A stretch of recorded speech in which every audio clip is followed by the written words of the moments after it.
Можно ли построить дачу прямо на государственной границе? Можно, если вы генерал ФСБ, который охраняет эту самую государственную границу. Без лишних предисловий отправляемся с вами на границу России и Финляндии, в Ленинградскую область. Что такое вообще государственная граница? Это, по сути, две зоны контроля. Так называемая пограничная зона от 5 до 30 километров. Чтобы находиться в ней, нужно быть или местным жителем, или получить разрешение от ФСБ. И зона инженерно-технических сооружений. Это последние 2-3 километра до границы, и находиться в ней уже совсем запрещено. Если ты туда залез, то тебя привлекут к уголовной ответственности за попытку незаконного пересечения государственной границы. Теперь вот мы с вами от спутниковой карты переходим к фотографиям на карте Гугла. Они позволяют нам посмотреть, что же там происходит на границе между пограничной зоной, где нужен пропуск, и зоной инженерно-технических сооружений, где вообще запрещается находиться. Здесь мы видим то, что обычно и показывают в фильмах про пограничников. Мы видим забор, к нему подключен слабый электрический ток, который просигнализирует, если нарушитель к нему прикоснется. Мы видим контрольно-следовую полосу, на которой остаются следы нарушителя, тоже совсем как в фильмах. Вот это вот вообще вся классическая картинка, как пограничники с собачкой идут вдоль забора, она именно здесь и происходит. Вот смотрите, одна из фотографий местности показывает нам замечательную барану, с помощью которой пограничники делают свою контрольно-следовую полосу. Здесь есть даже табличка, указывающая на то, что внутри запретной полосы есть мины. И, в общем-то, можно довольно долго двигаться вдоль запретного забора, и везде будет одна и та же картина, иллюстрирующая, что проезд и проход строго воспрещен. И только в одном месте происходит удивительное чудо. Забор с колючей проволокой прерывается, и перед нашим изумленным взором предстают ворота, ведущие на чью-то дачу.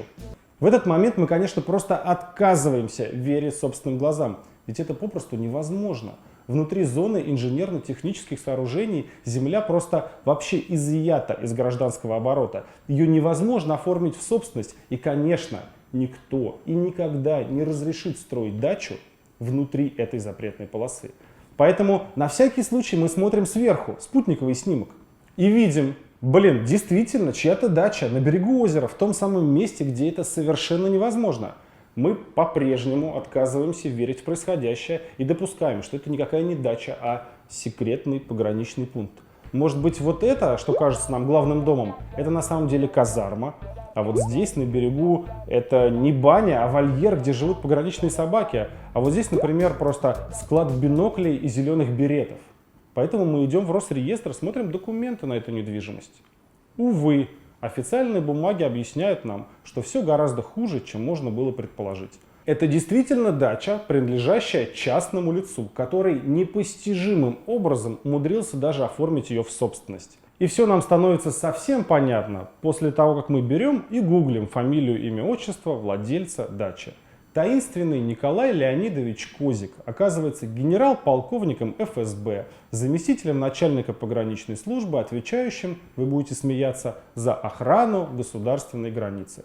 То есть он ее стережет, он ее и приватизирует. Мы ушли от тяжелых заграждений, которые ранее были в советское время, то есть от колючей проволоки и так далее. Есть новые технические подходы, которые реализуются сегодня. Очень удобно получается. На охране можно хорошо сэкономить. Ведь любой, кто заберется тебе на дачу, яблоки украсть или там картошку выкопать, он будет считаться нарушителем границы. Его можно будет даже застрелить при задержании. Не удивлюсь, если у генерала есть еще даже такая маленькая личная калиточка с маленьким личным шлагбаумом, через который можно пересекать границу, если внести деньги в кассу. Поэтому, когда в следующий раз вы услышите такую пафосную фразу «граница наша на замке», то вы не забывайте про себя прибавлять, если это не дача генерала ФСБ. Такая вот история про современную Россию. Понимаете, миллионы граждан ежедневно штрафуют, тащат в суд за то, что у них дача неправильно оформлена, или садовый участок, или гараж стоит не по плану, или крохотный магазин. Всех этих людей государство ненавидит и с ними борется. Но когда ты сам государство, тебе и госграница превращается в дачный кооператив. Подписывайтесь на наш канал, здесь говорят правду.